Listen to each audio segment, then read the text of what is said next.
সম্প্রতি বিদ্রোহীদের তড়িৎ গতির আন্দোলনের মুখে প্রেসিডেন্ট বাশার আল আসাদের পতনের পর সিরিয়ায় ইসরায়েলি সামরিক বাহিনীর আগ্রাসন ব্যাপক হারে বৃদ্ধি পেয়েছে। বিমান হামলা জোরদারের পাশাপাশি ইসরায়েলি সামরিক বাহিনীর ট্যাঙ্ক ইতোমধ্যে সিরিয়ার রাজধানী দামেস্কের কাছাকাছি পৌঁছে গেছে। এর মাঝেই মঙ্গলবার তুরস্কের প্রেসিডেন্ট রিসেপ তাইয়েপ এরদোয়ান সিরিয়াকে ভেঙে ফেলার ষড়যন্ত্রের বিরুদ্ধে হুঁশিয়ারি উচ্চারণ করেছেন। এরদোয়ান বলেছেন, সিরিয়াকে আর কখনোই ভেঙে ফেলতে দেওয়া হবে না। কেউ যদি সিরীয় ভূখণ্ডের অখণ্ডতা নিয়ে আপোষ করতে চায় তাহলে তাদের বিরুদ্ধে ব্যবস্থা নেবে তুরস্ক। তুরস্কের এই প্রেসিডেন্ট বলেন, এই মুহূর্ত থেকে আমরা সিরিয়াকে আবারও বিভক্ত হতে দিতে পারি না। সিরিয়ার জনগণের স্বাধীনতা, নতুন প্রশাসনের স্থিতিশীলতা এবং সিরীয় ভূমির অখণ্ডতার উপর যে কোনো ধরনের আক্রমণ হলে আমরা তার বিরুদ্ধে দাঁড়াবো। এর আগে সিরিয়ার আঞ্চলিক অখণ্ডতার প্রতি তুরস্কের সমর্থন পুনর্ব্যক্ত করে গোলান মালভূমিতে জাতিসংঘের নির্ধারিত বাফার জোন এলাকায় বর্বর ইসরায়েলি সামরিক বাহিনীর প্রবেশের নিন্দা জানায় তুরস্ক পররাষ্ট্র মন্ত্রণালয়।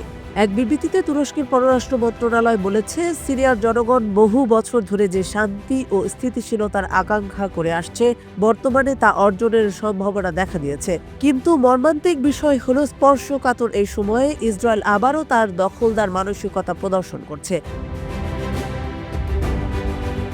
উল্লেখ্য যে সিরিয়ার দক্ষিণ পশ্চিম প্রান্তের একটি পার্বত্য অঞ্চল হল গোলান মালভূমি। 1967 সালের 6 দিনের এক যুদ্ধে এই মালভূমির বেশিরভাগ এলাকার দখল নিয়েছিল ইসরায়েল। পরবর্তীতে জাতিসংঘের তত্ত্বাবধানে সিরিয়ার সীমান্ত লাগোয়া অঞ্চলটিতে বাফার জোন নির্ধারণ করা হয়।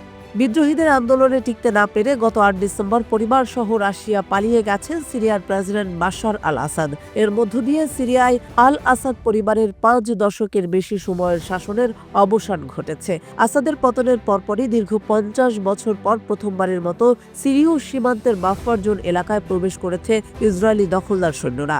সীমান্তের সুরক্ষা নিশ্চিত করার জন্য ইসরায়েলি সৈন্যরা সাময়িক সময়ের জন্য সেখানে প্রবেশ করেছেন বলে দাবি করেছে বর্বর ইসরায়েল। ইসরায়েলের শীর্ষ কূটনীতিক গিডিয়ন স্যার বলেছেন, নিরাপত্তার স্বার্থে ইসরায়েলি সৈন্যরা সীমিত ও অস্থায়ী পদক্ষেপের অংশ হিসেবে বাফার জোনে প্রবেশ করেছে। তবে বলা হচ্ছে, এই পদক্ষেপের মাধ্যমে ইসরায়েলি বাহিনীর অতিরিক্ত আগ্রাসী মনোভাব এবং সিরিয়ার অখণ্ডতায় হস্তক্ষেপের আশঙ্কা তৈরি হয়েছে।